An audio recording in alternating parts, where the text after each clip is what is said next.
Hello guys, welcome to our Abtech International virtual demo. And meron po tayo ditong demo kit. Nire-represent po yung ating bahay. Siyempre may kontador, yung kontador nasa labas ng bahay.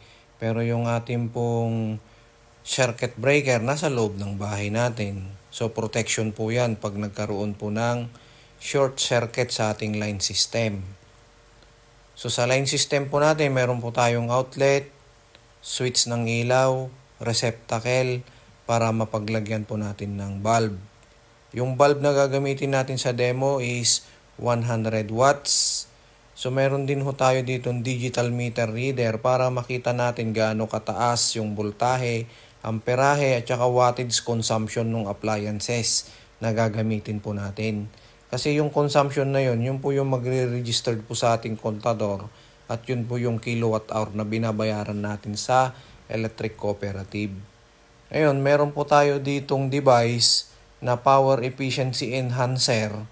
Ang function po nitong 25 microfarad is 2N1, centralized at saka po ay resistive function. So mismo po sa ating device, nandyan po yung ating pong outlet, ito yung resistive outlet. Diyan po isinasaksak yung painitan ng tubig at saka yung plancha ng damit. At once na iplinag po natin yung device naman, yun po yung centralized function. And then buhayin po natin yung ilaw. So yung ilaw po natin, 100 watts po yan, pero yung kanyang consumption po is 93. So tama lang po kasi yung ating voltahe is nasa level lang 224. Ano po? Although 220 po yung standard, so sabi ho ng mga engineer, meron po tayong plus 10 minus 10. Yan. Ngayon, ilalagay po natin ngayon, ipa-plug po natin yung ating device para po ay ma-regulate po yung power. And kita nyo po, dati pong 94 na-reduce po yung wattage consumption po niya, naging 66 na lang. Pero yung liwanag po ng ilaw hindi po nagbago. Ano? Ayan. So regulated na ho yan kasi may device. But pag wala po yung device, ito po yon unregulated. So yung consumption po niya 94. Pero yung liwanag po hindi po nagbago. So yan po yung idinudulot po na blessing sa atin ng ating device. Is very amazing product po ng Abtech International. Ano po? So yan po. Kaya patayin muna natin yung ilaw. Ngayon, ang gagawin ho naman ay atin pong ide-demo yung resistive appliances. Ano po? So kanina po centralized yung ginawa natin. Ngayon po, yung resistive function naman ng device. So ito pong painitan ng tubig, 1,500 watts. So isasaksak ho natin sa ating demo kit. So ang kanyang consumption po is 1,360. So ang computation po noon, every 1,000 wattage equivalent of 1 kilowatt pagdating po sa kontador. Yan po. Yan, so napakalaking factor po niyan sa mga bayarin natin sa kuryente.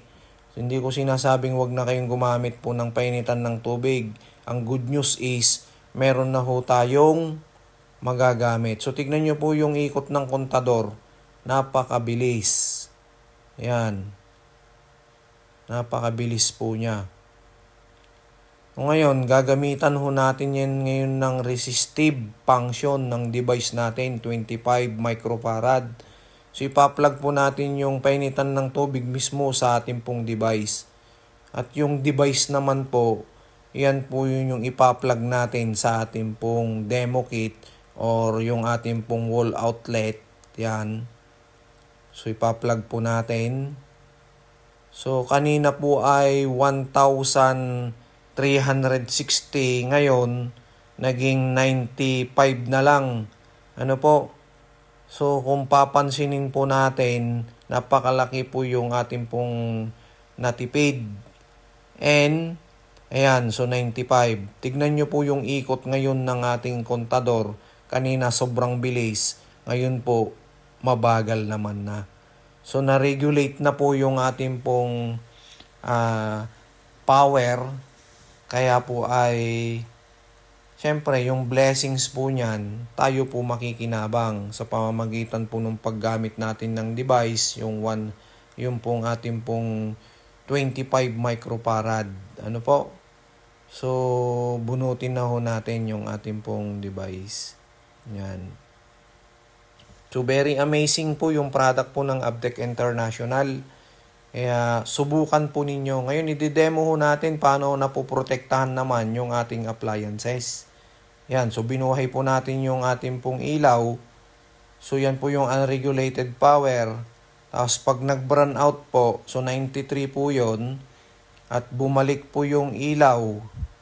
Pag bumalik po yung power supply, Yan, so 95. So napansin nyo po, tumaas po ng 2 wattage. So yun po yung spike na po pwedeng tumama sa mga motherboard ng inyong mga appliances. So possible po, umikli po yung lifespan po ng mga appliances ninyo. Pero once na nilagyan natin yan device, yan, so yung 95, ngayon po ay 67 na lang. At kahit po ay mag-burn out, yan, so kunwari nag-burn out, so yung sabihin, nang babalik, supposed to be 95. Pero, dahil may device po tayong nakaabang, protection po ng ating pong mga appliances, yung 95 po, inabsorb muna ng ating device bago po niya i-distribute. Kaya protected po yung ating pong mga appliances sa pamamagitan po ng device na galing po kay Abtec International.